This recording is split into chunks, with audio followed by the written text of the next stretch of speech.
तो आप मुझे एक ऐसी चीज़ दीजिए, एक अनमोल चीज़ दीजिए जिससे मैं अपने घर ले जा सकूं और वह एक कीमती चीज़ हो। तो उस गुरु ने उस शिष्य को एक दर्पण दिया जो आईना होता है। तो वो आईना उसे दिया और कहा कि यह एक अनमोल चीज़ है, आप अपने साथ लेके जाओ, लेकिन दोबारा लौटते ही यह आश्रम में आप मुझे दे देना। तो उस शिष्य ने उस दर्पण को लिया और उसने बड़ी चालाकी से क्या किया, गुरु कुछ कार्य में व्यस्त हो गया तो उसने क्या करा, वो दर्पण गुरु की ओर मोड़ दिया। तो गुरु ने जब वो दर्पण देखा तो उसे पता चला कि गुरु के मन में क्या चल रहा है, कि गुरु तो बहुत लालची है, उसके मन में अहंकार है, वह दूसरों के प्रति भेदभाव करता है। तो वह बहुत दुखी हुआ कि गुरु होकर भी उनके मन में ऐसा भाव है। तो बहुत दुखी मन से अपने घर की ओर गया। तो रास्ते में उन्हें जो भी इंसान मिला उसे देखा तो उसके मन में भी मतलब नफरत, लालच, ये सब भावना देखी। तो अपने घर जाता है तो उसके माता पिता, भाई बहनों की तरफ भी वह दर्पण दिखाता है, तो वो दर्पण में भी वैसे ही आता है।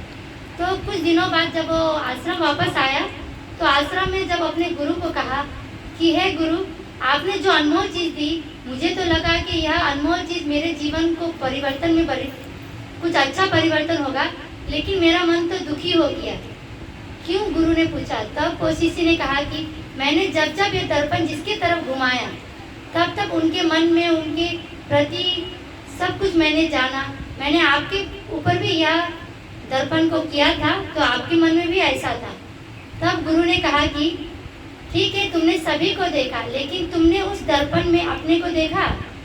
तब वो शिष्य ने कहा कि नहीं, तो पहले तुम्हें उस दर्पण में अपने को देखना, क्योंकि मैं कैसा हूँ पहले मुझे पता चले। मैं दूसरे के मन में क्या है वो झांकने जाता हूँ, पहले मैं कैसा हूँ, मेरा चरित्र कैसा है, मेरा भाव कैसा है वह जाने। क्योंकि मैं भी अगर वो दर्पण मुझ पर भी घुमाएंगे तो मेरा भी वैसे ही होगा, क्योंकि इंसान है, इंसान के मन में वैसा अच्छी भावना भी है, बुरी भावना भी है। तो इस कथा का यही एक निश्चय निकलता है कि हमें अपनी ओर पहले दर्पण करना है कि मैं कैसा हूँ। हम पहले दूसरों की गलती, दूसरों के सही गलत में पहले झांकते हैं। पहले अपने मन को शिव के प्रति समर्पित कीजिए, अपने मन में शिव को पहले उनका भावना अपने मन में रखिए, क्योंकि गुरु के रूप में हम शिव को अपने मन में रखेंगे तो हमारे मन में भी शिव की जैसे ही भाव आएगा और हम जहाँ भी देखेंगे हमें शिव ही शिव दिखेंगे। क्योंकि गुरु की लीला ऐसी है कि वो हमें बुरे और सही गलत की रास्ता दिखाते हैं।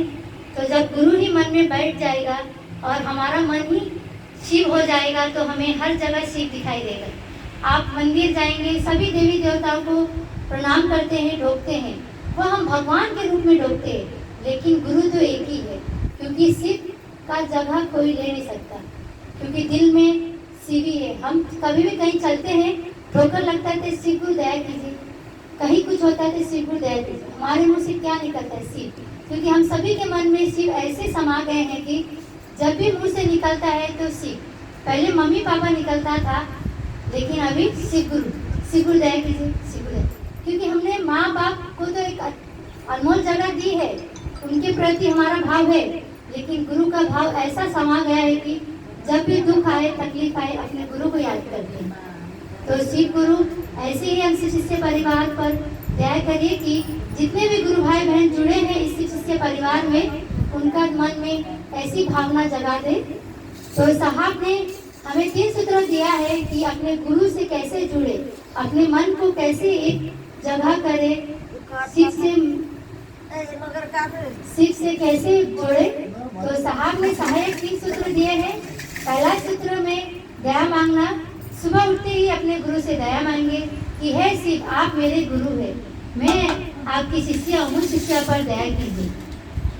यह पहला सूत्र है। दूसरे सूत्र में चर्चा करना, एक दूसरे को बताना है, समझाना है कि मैंने शिव को अपना गुरु माना है, आप भी मानिए। शिव गुरु रूप में आपके जीवन में अच्छे कार्य करेंगे, क्योंकि आपको सही गलत का रास्ता गुरु ही बताएंगे। तो यह दूसरा सूत्र हुआ। तीसरा सूत्र में चर्चा करना, तीसरा सूत्र में नमन करना। अपने गुरु को 108 नमः शिवाय से प्रणाम कर सकते हैं। यह 3 सूत्र का पालन आप हमेशा करते रहिए। शिव गुरु की दया आप पर हमेशा बने रहे। मैं यही कामना करती हूँ कि हम सभी के जीवन में सुख में, शिव में और शांति में हमेशा बने रहे।